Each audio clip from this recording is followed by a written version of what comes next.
November 18 വിശുദ്ധ rose Philippines. കാരുണ്യത്തിൻ്റെ സ്ത്രീയെന്ന്, സദാ പ്രാർത്ഥിക്കുന്ന സ്ത്രീയെന്നും അറിയപ്പെട്ടിരുന്ന വിശുദ്ധ.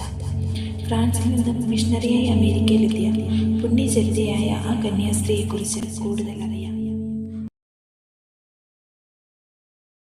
1769 ഓഗസ്റ്റ് 29 ഫ്രാൻസിലെ ഗനോബിളിലുള്ള ഒരു യാഥാസ്ഥിതിക കുടുംബത്തിൽ വിശുദ്ധ റോസ് ഫിലിപ്പൈൻസ് ജനിച്ചു. പിതാവായ പിയർ ഫ്രാങ്കോയിൽ നിന്ന് രാഷ്ട്രീയ വൈദഗ്ധ്യവും അമ്മ റോസിൻ്റെ പാരമ്പര്യത്തിൽ ദീനാനുകമ്പയും പാവപ്പെട്ടവരോട് സ്നേഹവും പഠിച്ചു.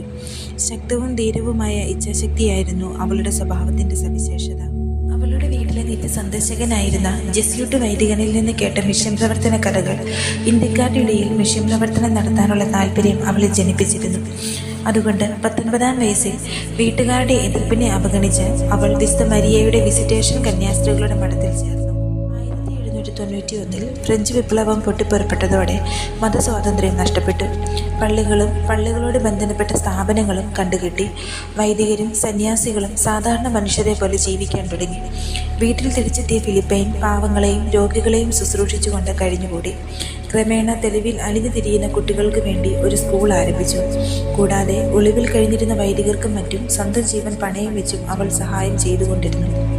1801 റോമും ഫ്രാൻസും തമ്മിലുണ്ടായ ഒരു ഉടമ്പടി പ്രകാരം പള്ളികളും കോൺവെന്റുകളും മറ്റു മതസ്ഥാപനങ്ങളും വീണ്ടും തുടർന്ന് പ്രവർത്തിക്കാൻ തുടങ്ങി.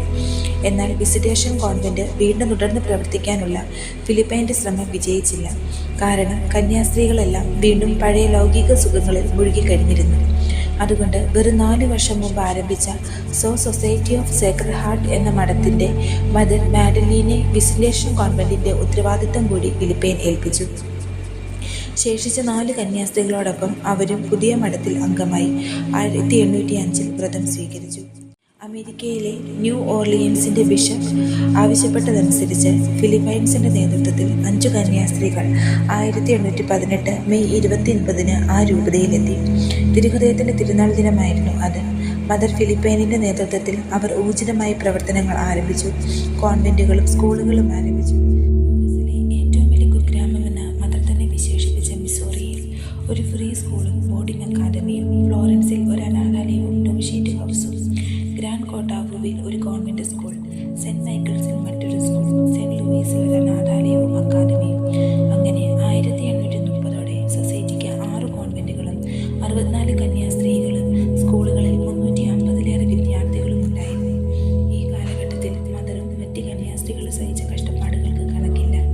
താമസ സൗകര്യം കണ്ടുപിടിക്കാനും ഭക്ഷണവും കുടിവെള്ളവും ഇന്ധനവും പണവും സംഘടിപ്പിക്കാനുള്ള കഷ്ടപ്പാടുകൾ എല്ലാം സഹിക്കാൻ അവർ തയ്യാറായി.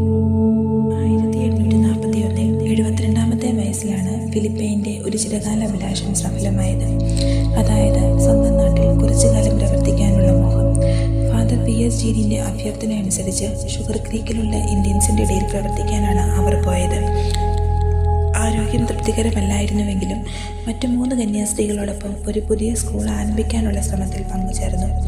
മറ്റുള്ളവർ സ്കൂളിൽ പഠിപ്പിക്കുമ്പോൾ ഫിലിപ്പൈൻ ആ സമയം മുഴുവൻ പ്രാർത്ഥനയിൽ മുഴുകി. നാട്ടുകാർ പോലും ശ്രദ്ധിച്ചിരുന്നു. രാവിലെ ജോലിക്ക് പോകുന്നവർ ചാപ്പലിൽ മുട്ടുകുത്തി നിന്ന് പ്രാർത്ഥിക്കുന്ന ഫിലിപ്പൈനെ കണ്ടിരുന്നു. അവരിൽ പലരും തിരിച്ചു വന്നപ്പോഴും സിസ്റ്ററിനെ അതേ നിലയിൽ കണ്ടെത്തിയിരുന്നു. 1842 അവർ മിസോറിയിലേക്ക് തിരിച്ചു പോന്നു. ശിഷ്ടജീവിതം അവിടെ ചിലവഴിച്ചു. 1852 നവംബർ 18 83-ാമത്തെ വയസ്സിൽ മരിക്കുന്നത് വരെ തൻ്റെ ചുറ്റുമുള്ളവർക്കുമെല്ലാം എന്ത് കഷ്ടപ്പാടുകളും സഹിക്കാനുള്ള കരുത്തും പ്രചോദനവുമായി അവർ നിലകൊണ്ടു. 1940 മെയ് 12 വാഴ്ത്തപ്പെട്ടവരുടെ ഗണത്തിൽ ചേർക്കപ്പെട്ടു. 1988 July 3 Pope John Paul II Rose ഫിലിപ്പൈനെ വിശുദ്ധിയായി പ്രഖ്യാപിച്ചു.